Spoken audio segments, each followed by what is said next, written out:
صوبہ مقید head lines آپ جان چکے، اپنے ناظرین کو بتاتے چلیں۔ نگراں وزیر اعظم انوار الحق کاکڑ سے عالمی بینک کے کنٹری ڈائریکٹر ناجیب ہنسن نے ملاقات کی۔ نگراں وفاقی وزیر خزانہ شمشاد اختر بھی ملاقات میں موجود تھیں۔ عالمی بینک کے کنٹری ڈائریکٹر نے بلوچستان کے پسماندہ علاقوں کی ترقی، سیلاب متاثرین کے لیے اعلان کی گئی امدادی رقم کی فراہمی کے حوالے سے آگاہ کیا۔ تفصیلات جاننے کے لیے ہم نے رابطہ کیا نمائندہ کے 21 نیوز ضمیر حسین ضمیر سے۔ جی ضمیر، کیا تفصیلات ہیں آپ کے پاس؟ جی بالکل، نگران وزیر اعظم انوار الحق کاکڑ سے عالمی بینک کے کنٹری ڈائریکٹر ناجیب ہنسن کی ملاقات ہوئی ہے، اور ملاقات میں نگران وفاقی وزیر خزانہ شمشاد اختر بھی جو ہے وہ شریک تھے۔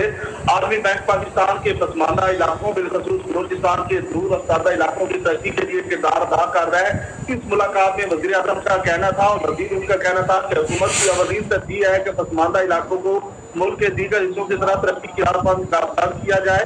عالمی بینک نے 2022 کے تاریخی انقلاب میں متاثرہ لوگوں کی مدد اور بحالی میں اپنا کردار ادا کیا۔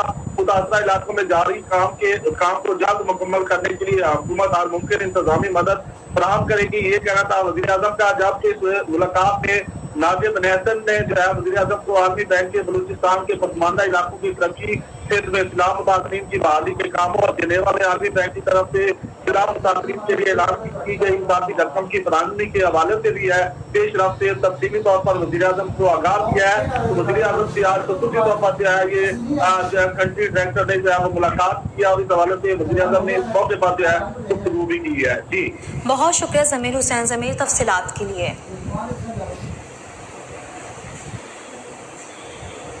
اپنے ناظرین کو اہم خبر سے